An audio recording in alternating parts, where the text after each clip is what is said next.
Bueno, tenemos aquí áreas, distancias y patogénesis, ¿verdad? Patogénesis ¿verdad? Del griego patos, ¿verdad? Dolencia o afección, palabra compuesta aquí, ¿no? Del origen y desarrollo de las enfermedades, ¿verdad? ¿Y qué tiene que ver el origen y desarrollo de las enfermedades con el tema de áreas o distancias? Pues veamos. Vamos a hablar en particular del sarampión, ¿verdad? El sarampión es una enfermedad altamente contagiosa causada por un virus que se reproduce, ¿no? A través de la nariz, en la garganta de un niño o un adulto que ha sido infectado, ¿no? Cuando una persona con sarampión tose, estornuda o habla, las gotas infectadas se expulsan, ¿verdad? Al aire, donde otras personas pueden inhalarla o entrar en contacto con ellas. También pueden depositarse sobre una superficie donde permanecen activas por varias horas y contagiosas. Si te tocas la boca o la nariz con los dedos o te tocas los ojos, luego de tocar una superficie infectada con sarampión, ¿verdad? En inglés measles, puedes contraer el virus del sarampión. Y mucha de esta información la estoy sacando de la página de la clínica Mayo, ¿verdad? Y aquí tienen un enlace donde podrían buscar más información. Alrededor del 90% de las personas que son susceptibles y se exponen al virus van a infectarse, o sea que es altamente contagioso. La infección se produce en una secuencia de etapas durante un periodo de 2 a 3 semanas. Aquí tenemos una gráfica. La curva se ve más o menos así, donde N es el número de células infectadas por mililitro de plasma y T está dado en días. ¿Sí? Tenemos varios periodos. Aquí tenemos el periodo de infección e incubación. Durante los primeros 10 a 14 días después de contraer la infección, el virus se incuba, ¿verdad? El virus de sarampión, ¿verdad? En ese periodo se manifiestan signos, no se manifiestan signos y tampoco se manifiestan síntomas, ¿verdad? Los síntomas empiezan a aparecer acá en el día 14, después de casi 2 semanas, ¿no?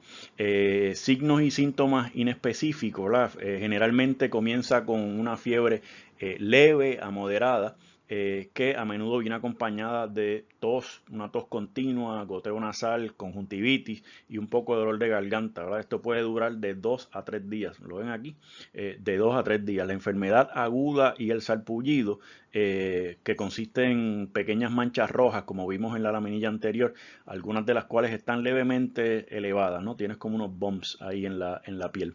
El sarpullido aparece primero en la cara, en el rostro, y durante los días siguientes aparece en los brazos y en el tronco del cuerpo, y después aparece por los muslos y las pantorrillas y hasta los pies. Afortunadamente, pues tenemos vacunas para protegernos de esto. Al mismo tiempo, la fiebre aumenta abruptamente, alcanzando entre 104 y 105 .8 grados Fahrenheit, o sea, entre 40 y 41 grados centígrados. Recuerden que la temperatura normal del cuerpo está alrededor de los 37 grados centígrados, o sea que es un alza bastante alarmante, ¿verdad? Casi el 10% por encima de lo que se supone que esté de lo normal.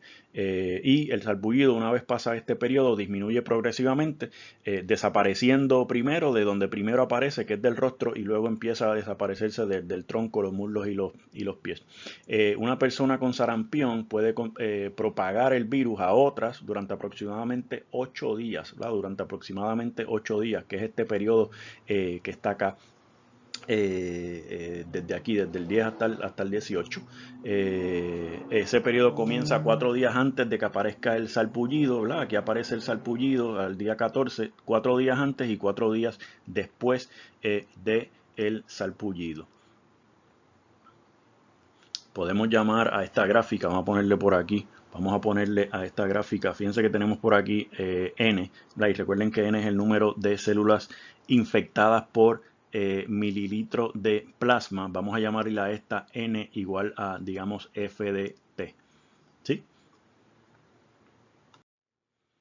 Entonces, si la cantidad de infección está determinada por particularmente o básicamente o mayoritariamente dos factores. Uno es el número de células infectadas por mililitro de plasma, o sea, esto que estamos midiendo por acá, y el otro es el tiempo que estas células están siendo expuestas al sistema inmune. ¿Sí? Entonces, si la densidad de las células fuese constante durante la infección, entonces podíamos medir la cantidad de infección, como la densidad de células infectadas por la cantidad de tiempo que ha transcurrido. Por supuesto, la densidad no es constante, pero podemos romper, voy a ponerlo por aquí, podemos romper los intervalos de tiempo, de manera que esos pedacitos, estos pedacitos de tiempo, o en esos pedacitos de tiempo, la densidad sea de las células infectadas sea pues más o menos varíe poco, ¿no? No cambie mucho, ¿verdad? Y recuerden que entonces el ancho de cada uno de esos intervalos es lo que vamos a llamar delta T, ¿sí? Y lo que vamos a hacer es entonces, si se fijan, si nosotros cogemos aquí y ponemos un rectángulo, ¿verdad? Un rectángulo de alto, recuerden que esto es n igual a f de t. Tenemos un rectángulo aquí de base delta t y de alto f de t estrella, algún número, ¿no? Entonces tenemos aquí que esto va a ser f de t estrella, digamos, vamos, t sub i estrella por delta t. ¿Verdad? Y si se fijan, aquí lo que tenemos es el área de un rectángulo, ¿verdad? Área de un rectángulo, que es ese rectángulo que tenemos ahí, que va a representar la cantidad de infección determinada en ese intervalo de tiempo. Y si nosotros hacemos eso reiteradamente, o sea, aquí cogemos otro rectángulo y acá cogemos otro rectángulo y acá cogemos otro rectángulo, ¿verdad? Y así los vamos sumando el área de todos ellos, pues entonces eso nos da una aproximación del área bajo la curva, que como recordarán, entonces eso no es otra cosa que el área neta bajo la curva, que lo podemos considerar como la integral definida en el intervalo que estemos mirando, de la función.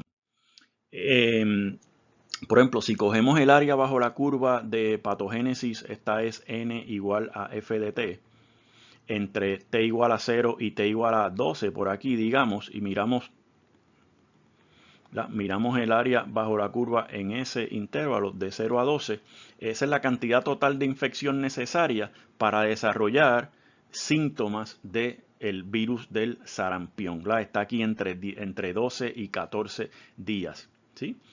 Y por acá podemos modelar la curva con algo de certeza con un polinomio de grado 3. Ese polinomio es y igual a negativo t por t menos 21 por t más 1. Si se fijan, aquí tenemos interceptos en negativo 1, en 0 y en 21, y las curvas se parecen algo, ¿verdad? Si queremos una mayor certeza en aproximación, pues tenemos que, utilizando polinomios, pues tenemos que aumentar el grado, pero ya este de grado 3 nos da alguna similitud con esta curva de patogénesis para el virus de sarampión.